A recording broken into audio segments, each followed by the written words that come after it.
بسم الله الرحمن الرحيم. الحمد لله والصلاة والسلام على رسول الله. رب اشرح لي صدري ويسر لي أمري واحلل عقدة من لساني يفقهوا قولي. ربنا اغفر لنا والإخوان اللي سبقونا بالإيمان ولا تجعل في قلوبنا غلا ذا ربنا إنك رؤوف رحيم ولا حول ولا قوة إلا بالله العلي العظيم. Back to the 40 principles of the religion. الأربعين في أصول الدين by Imam Al-Ghazali رحمه الله ونفعنا بعلوم في الدارين آمين آمين آمين. And we have read part of the zakah and charity, الزكاة والصدقة. And if we simply review what we have been speaking about or what we have been reading, and we did not really finish this reading this principle. First, zakah is purification, and that's really the etymology of the word. And the meaning is that once you pay the required regular almsgiving, which is 2.5% on cash that has been in your possession for a whole lunar year, and with an amount that you did not really use above the equivalent of some 81 grams of gold. So once you pay the zakah, you are purifying that which you keep. And Imam Al-Ghazali said that there are three levels: those who are strong, such as Sayyidina Abu Bakr as-Siddiq radiallahu anhu, who practically offered all his wealth, literally. And there are those who are considered by Imam Al-Ghazali as weak, and they would limit themselves to exactly what is required. And there are those who are in between, المتوسطون. And we have reached the 5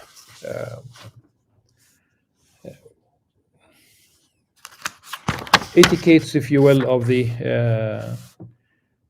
that one should keep in when one gives the zakah. We spoke about 2. The first one, it is mentioned really in English as secrecy. Really, it's being discreet so that you will not for 2 reasons. One reason, you don't offend people, the recipients. Number 2 is that you are trying to take care by doing it discreetly and not in front of people. You are it will not nourish your ego. Not that every public donation is feeds the ego, but really this is part of what human beings are, and it is possible, let's say. And one should encourage this behavior, that when you spend with your right hand, your left hand does not know what the right hand gave, and that will be the one amongst the 7 people whom Allah subhanahu wa ta'ala will shade them on the day of judgment. And the number 2 is to be aware of largest the reality of which is that you regard yourself as doing the poor person a good, a favor. And the fact it's the other way around. Imam Al-Ghazali says that the recipient is doing you a favor by accepting the zakah or the sadaqah from you. And Imam Al-Ghazali says that one of its signs, if you'd like to know whether there is something wrong with internally in your heart, is if you expect this person to thank you, or you might not like the fact that he does not give you enough credit, and maybe he is a friend of someone that is you'd consider an enemy, an adversary.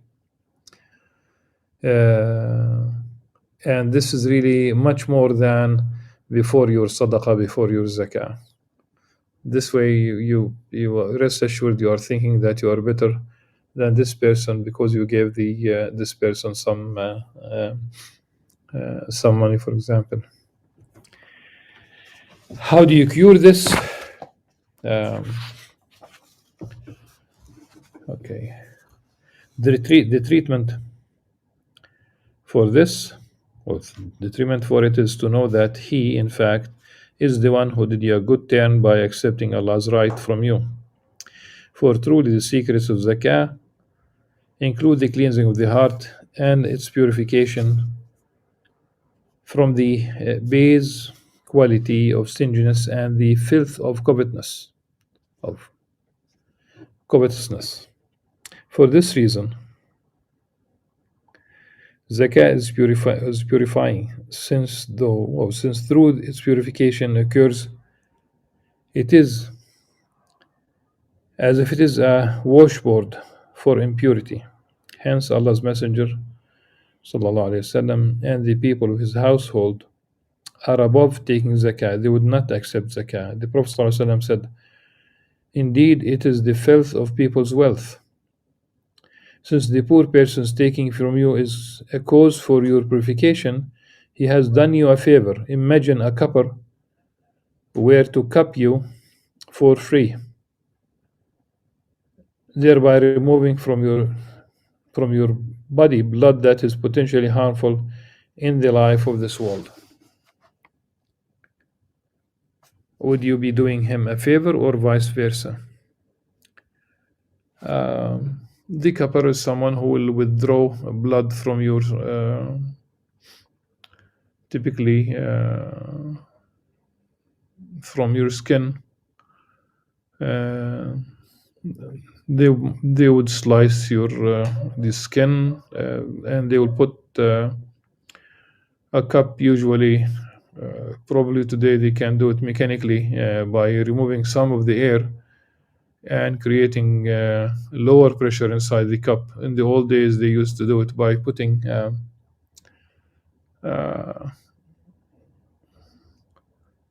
a source of like a lit piece of paper, for example. Once it is extinguished, the air pressure inside will be lower than inside the body, so your body will push some blood inside the cup.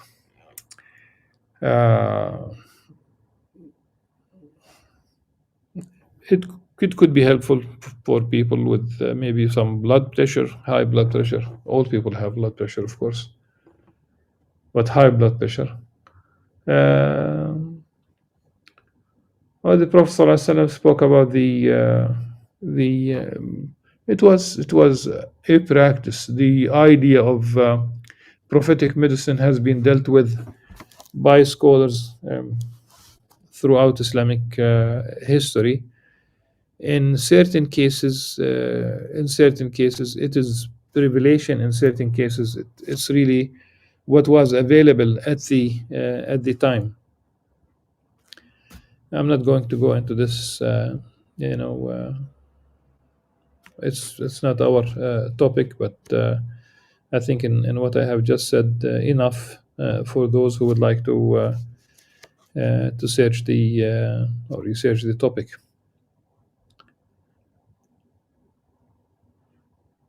So the cupper would do you a favor, though he is withdrawing your own blood. The same thing applies to money. The one who removes from your inside the base quality of stinginess and its harm in the afterlife is even more worthy of your regarding him as being gracious to you.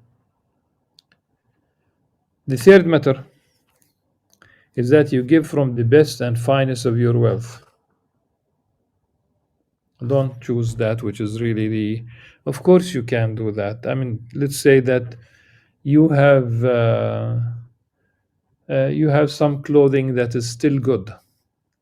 Okay, why not really use it one generation after the other? Really, siblings, neighbors. There is no harm, except that in our culture, the concept of aib, that it is shameful for whatever reason. No, it should be okay. Whether the person is poor or not, people should be okay to recycle things. Let me just point for 1 second that the fabric industry, the clothing industry, is one of the major pollutants on Earth. But again, that's another topic. But the best, there is a hadith of about Sayyidah Aisha radhiyallahu anha. The chain of narrators is not that strong, but the hadith is beautiful. She used to perfume the sadaqah, the zakah, the sadaqah, the money that goes to the needy, knowing that it falls in the hand of Allah subhanahu wa ta'ala. Of course, we are speaking allegorically. So the third matter is that you give from the best and finest of your wealth. Allah subhanahu wa ta'ala said, وَجَعَلُونَ لِلَّهِ مَا يَكْرَهُونَ. They make what they dislike for Allah subhanahu wa ta'ala. They shouldn't. And he said, وَلَتَيَمَّمُ الْخَبِيثَ مِنْهُ تُنْفِقُونَ. And do not intend to give from what is bad, what is... It's not the best of what you have. Spending from it while you would not take it yourself. وَلَسْتُمْ بِآخِذِهِ.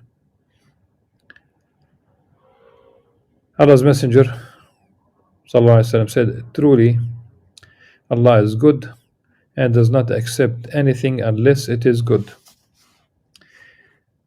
This hadith narrated by Muslim.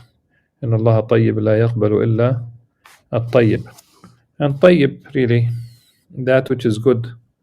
Of course, the essential part is that it is halal.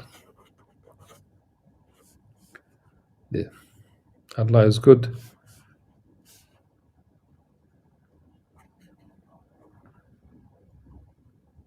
And does not accept anything unless it is good. The second good, is that it is halal. So if something is very beautiful or you give so much zakah, but it comes from sources that are haram, then of course it's not valid. It should be lawful. The objective from this is manifesting the extent of one's love, and the human being prefers and loves most that which is most precious to him, not that which is most contemptible. The fourth matter is that you give with a happy, smiling face, that you are overjoyed at doing so, not resentful. I mean, of course, one should not even have one iota of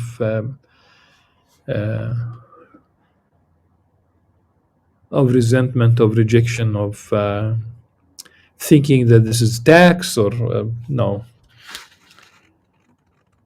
Alhamdulillah, you should be joyful that you are giving zakah, that Allah subhanahu wa ta'ala really provided for you. Allah subhanahu wa ta'ala provides, and in many parts of the world, when we have hunger, poverty, need,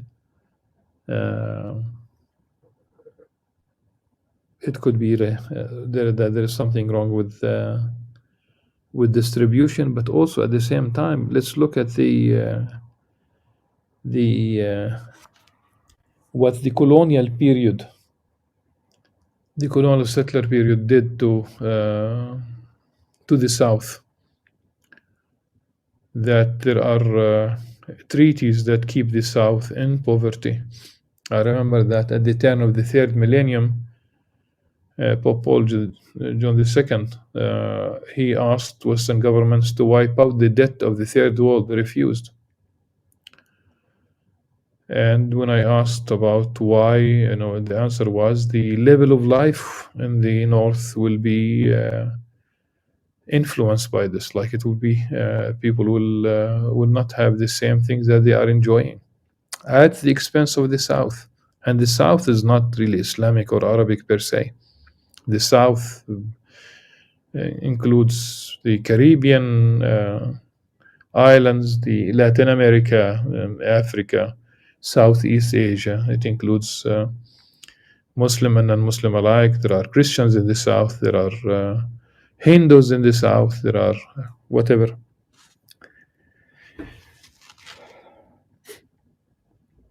The Prophet ﷺ said, a single dirham exceeds 100,000 dirhams. What he meant is that what one gives from the most excellent and precious of one's wealth with joy and cheerfulness is better than 100,000 of the same given with dislike. The explanation of Imam Al-Ghazali is, of course, excellent. There might be another dimension, is that imagine the 100,000 dirhams or dollars, if you will, they come from a billionaire, and the $1 comes from someone who has only $1. Okay, that's another dimension. That it could be sometimes the charity could come from a person. This is why when we talk about ithar, okay, supererogatory acts, it's when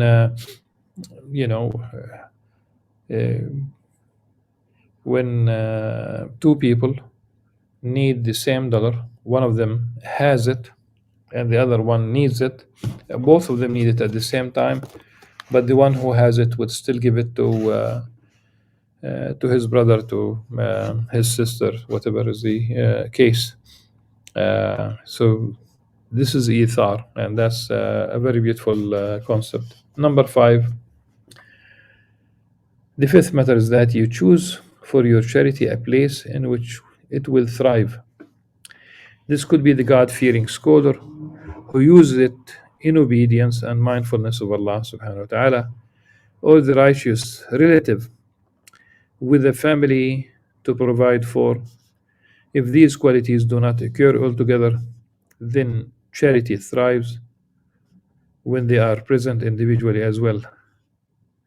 Deferring to righteousness is the foundation of every matter. Indeed, the world was not created except as a sufficiency for Allah's slaves and a provision for them on their journey to the hereafter. Let's remember that Allah subhanahu wa ta'ala provides for everyone. I'm going to mention a story that has been narrated about Sayyidina Ibrahim alayhi salam. Now, I don't know the source of this story, but Sayyidina Ibrahim alayhi salam loved to share food, and one day he just went out, looked for someone, and he found someone, and he invited him to share with him. And then Sayyidina Ibrahim alayhi salam found out that he was not really a believer. So he dismissed him.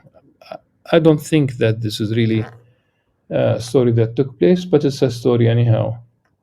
And Allah subhanahu wa ta'ala revealed to Sayyidina Ibrahim alayhi salam that Allah subhanahu wa ta'ala has been providing for this non-believer throughout his life And Sayyidina Ibrahim salam would not even condone providing for him. Of course, everything is from Allah subhanahu wa ta'ala ultimately, even one meal. So Sayyidina Ibrahim salam went out and looked for the same person and brought him back, and he shared a meal with him, and he told him that revelation, that the reason why he looked for him again is that there was revelation about him, and it was a cause for this person to become a believer in Allah subhanahu wa ta'ala and in the messengership of Sayyidina Ibrahim alayhi salam. So this is really, I'm mentioning this because it's very important that be kind to your neighbor, even if your neighbor, for example, we are in the Arab world. In many countries, we have Christian neighbors, we have Christian colleagues, and we should really take care of them. If they are in need, then really it's a must. The state itself should also take care on more than one level. And I love the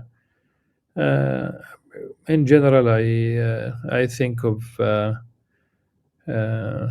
Pact of Umar as influencing really our part of the world, whether it's in Palestine or it's in Jordan, etc., and other countries. And the problems that we have, things that took place at the hand of extremists, really, who are ignorant, really, of the Islamic message, unfortunately. So the fifth matter is that you choose for your charity a place in which it will thrive. This could be the God-fearing scholar who uses it in obedience and mindfulness of Allah subhanahu wa ta'ala, or the righteous relative with a family to provide for. If these qualities do not occur altogether, then charity thrives when they are present individually as well. Deferring to righteousness is the foundation of every matter. Indeed, the world was not created except as a sufficiency for Allah's slaves and a provision for them on their journey to the hereafter. So spend on the travelers. The travelers, it's all of us. We are travelers. We are really travelers. And this life is nothing like in the hadith of the Prophet ﷺ, like a man who rested under the shade of under a tree, in the shade of a tree. So we are taking rest. Simply, we are travelers. Continuously, as I speak and you are listening, it's part of this traveling. We are moving from A to Z, where A is conception, I would say, and Z is death. So spend on the travelers, those who take this abode as one of the rest stops on the road. Allah's Messenger ﷺ said, "Do not eat anything but the food of God, of a God-fearing person, and do not let anyone eat your food but a God-fearing person." He ﷺ said also, "Give your food to the God-fearing and display kindness to the believers." I think this should be also,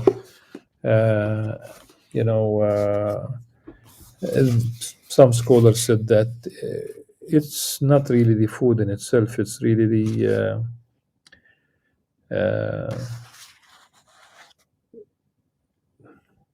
getting used to the presence of this person who is not God-fearing, to the degree that he will influence your character, not the other way around. That's the fear. Fasting. And Imam Al-Ghazali uses many traditions, many hadith that are mentioned in the compendia of Imam Bukhari and Imam Muslim. And he begins by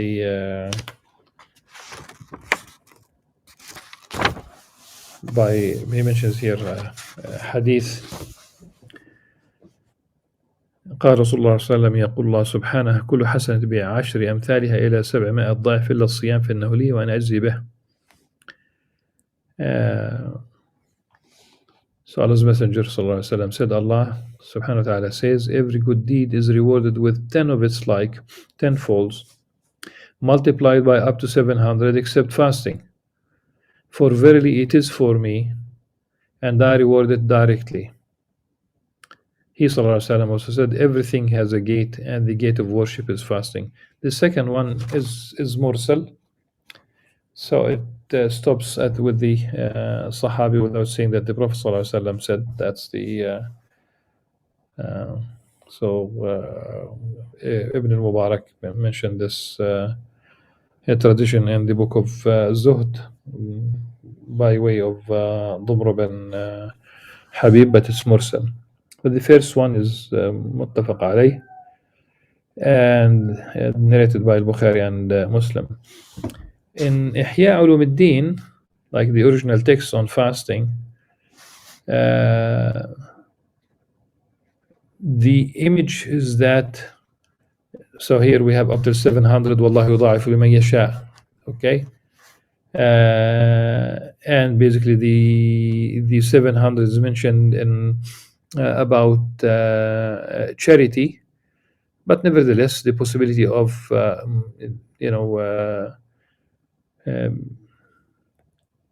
multiplying it that much and beyond, except for fasting, meaning that fasting will be rewarded much more. It is a discrete form of worship, meaning that if you pray, people will eventually see you. And in fact, the prayer is best when it's done in congregation at the mosque. If not, then in the prayer place within your house and your household, still it's a congregation. So people do see you praying. If you perform Hajj, of course, the people see you perform Hajj. But when it comes to fasting, even when you recite the Quran, you have a mushaf in front of you and in the mosque, and people know what you are doing. And if you give charity, in general, at least one person would know about it. Even if you don't tell anyone, some people will choose someone else to to distribute the zakah. But that someone else is someone, okay? And this is why when we talk about fasting, no one knows except Allah subhanahu wa ta'ala. You'll be in the mosque and there will be many people who are fasting and you don't know. And this is why the reward is great. In fact, you get the image from Imam Al-Ghazali's description of the reward. I got the impression that he's speaking about like a waterfall, okay?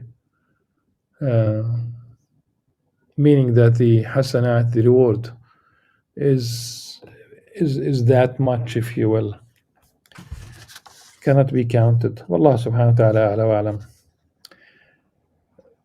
Fasting is singled out with these distinctions on account of two matters. The first is that it is essentially an act of abstention. الصوم والامتناع. Maryam alayhi salam in the Quran said, إني نذرت للرحمن صوما فلن أكلم اليوم إنسيا. الصوم here is امتناع. الصوم الامتناع.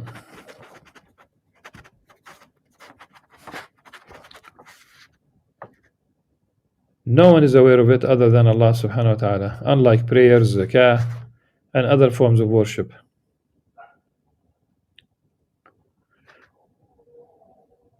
The second is that it is a victory over Allah's enemy, Satan.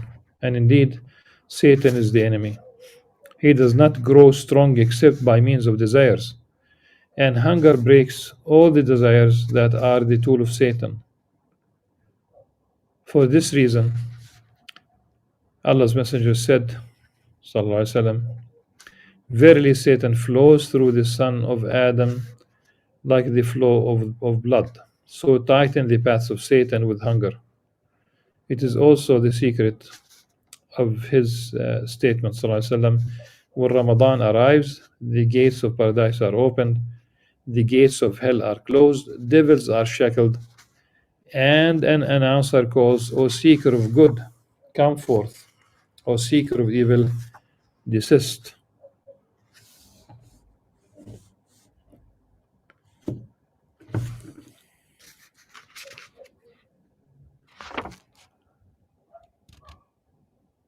This is why even the in a different context, like for the young people, in fact, young men in particular, but it's really for everyone, male, female, old and young. It has to be contextualized also.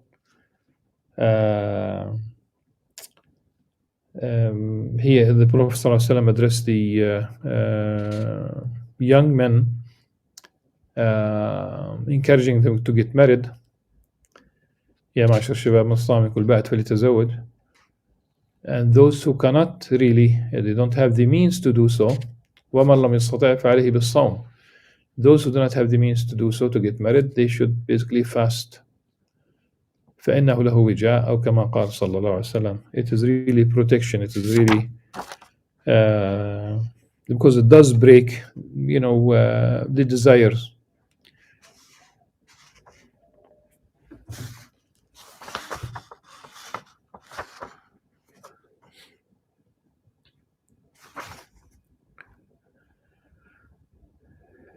Know that fasting is relative to its amount at 3 levels, and relative to its secrets at 3 levels. And the 3 levels of fasting is basically the fasting of the one might say that صوم العموم is what everybody understands of fasting. You abstain from food, drink, an intimate relationship for those who are married between dawn and sunset. Then we will, inshallah, tomorrow we'll read in details, but quickly. So the first level is the صوم العموم, where everyone abstains from eating, drinking, and intimate relationship between dawn and sunset. Then صوم الخصوص, which is really now we talk about, because it's abstinence. Now your limbs abstain from that which is haram. We'll go into details tomorrow, inshallah. But one example is your eyes would abstain from looking at that which is prohibited. But we'll go over all these limbs, inshallah, tomorrow. And the third one is the abstinence of the heart, that it is not preoccupied with anything except Allah subhanahu wa ta'ala. That will be some khusus al-khusus. And till tomorrow, inshallah. سبحانك اللهم وبحمدك نشهد أن لا إله إلا أنت نستغفرك ونتوب إليك. السلام عليكم ورحمة الله وبركاته.